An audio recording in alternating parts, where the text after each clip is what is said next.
It's been an exciting few days as the G20 Foreign Ministers Summit of 2023 has come to a close. With representatives from the world's leading economies in attendance, the summit brought together some of the most influential figures in global politics. In this article, we'll take a look at the highlights of the summit and the potential implications it could have for the future. Hello and welcome to Business Phil. Before we begin, please subscribe to the channel and click the notification bell to receive more amazing content. How did the G20 Foreign Ministers Summit 2023 go? Foreign ministers from the world's biggest economies met in New Delhi. This was seen as a big test for Indian diplomacy, but they couldn't agree on anything because of Russia's ongoing invasion of Ukraine. Foreign Minister Subrahmanyam Jaishankar met with his American, Chinese, and Russian counterparts at the second high-level ministerial meeting under India's Group of 20 G20 presidency this year.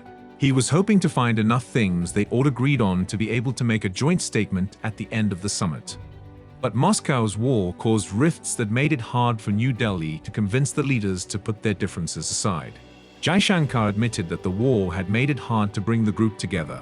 Prime Minister Modi's remarks: India, which has a population of more than 1.3 billion people and is the world's largest democracy, has been trying to position itself as a leader of emerging and developing nations, often called the Global South, at a time when rising food and energy prices caused by the war are hurting consumers who are already dealing with increasing prices and inflation. In his opening speech, Prime Minister Narendra Modi put these ideas front and center when he talked about the many crises the world is facing and how poorer countries are being hit the hardest.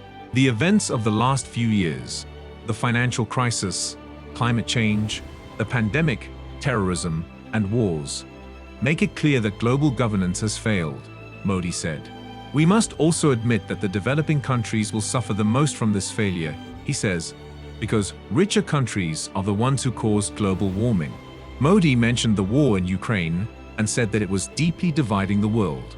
But he told the foreign ministers that they should put aside their differences during their meeting. What about the other big stories from the meeting? A State Department official traveling with Blinken said that U.S. Secretary of State Antony Blinken met with Russian Foreign Minister Sergei Lavrov outside of the summit. The official said that Blinken and Lavrov talked for about 10 minutes. Maria Zakharova, a spokeswoman for the Russian Ministry of Foreign Affairs, said the meeting happened, but she downplayed its importance. Also, previously in the southern Indian city of Bengaluru, G20 finance chiefs couldn't agree on a statement after their meeting because they had strong opinions about Russia's invasion of Ukraine. Also, Russia and China refused to sign the joint statement critical of Moscow's invasion. So India had to put out a chair's summary and outcome document that summarized the 2 days of talks and pointed out where there were disagreements. India's balancing act. Analysts say India is proud of its ability to keep relationships in check.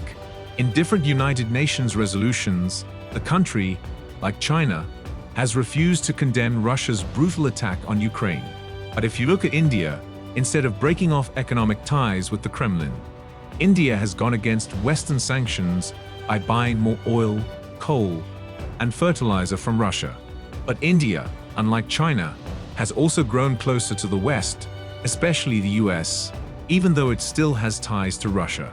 Actually, the relationship between New Delhi and Moscow goes back to the Cold War, and India still depends on the Kremlin for a lot of its military equipment. This is an important connection since India is still at odds with China along their shared Himalayan border.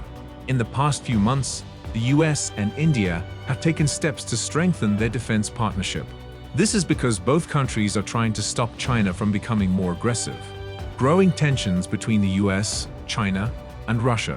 While Modi's government appears eager to prioritize domestic issues, experts say these issues may be overshadowed by tensions between the US, Russia, and China, which have recently risen in response to Washington's concerns that Beijing is considering sending lethal aid to the Kremlin's struggling war effort. But because of the deteriorating relationship between Washington and Beijing, after the US military shot down what it says was a Chinese spy balloon flying over American territory, New Delhi will have to carefully lead difficult negotiations between different points of view. China says that the balloon that US forces shot down in February was a civilian research aircraft that got blown off course. Because of this, Blinken had to cancel a trip to Beijing that he had planned. As the ministerial meeting showed, there were a lot of disagreements. Analysts say that India will be disappointed with the outcome, but that they were in a very tough spot to begin with. The G20 Foreign Ministers Summit of 2023 provided a great opportunity for the world's leading economies to come together and discuss the most pressing global issues. But we will have to wait and see how things turn out in the future. What are your thoughts on today's video? Let us know in the comments. Also, if you liked the video, please like it and subscribe to the channel. Thanks for watching, and we'll see you in the next video.